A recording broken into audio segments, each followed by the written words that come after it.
Let's create a gorgeous sculptural nail system while I tell you what my favorite monomer is for working with acrylic nails. And yes, of course, it is Legacy Nails Liquid Monomer. I love its subtle scent and the consistency it gives to all my acrylics. I can work with it and mold it on any surface because its formula is designed to make all acrylic spheres homogeneous. Notice how easy it is for me to work the cuticle area and blend this combined baby boomer technique.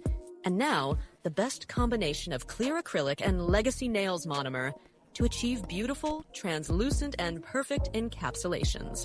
We make a small adjustment to the structure with a clamp, and that's it. Just file the surface a little bit. You realized sculpting has never been so easy.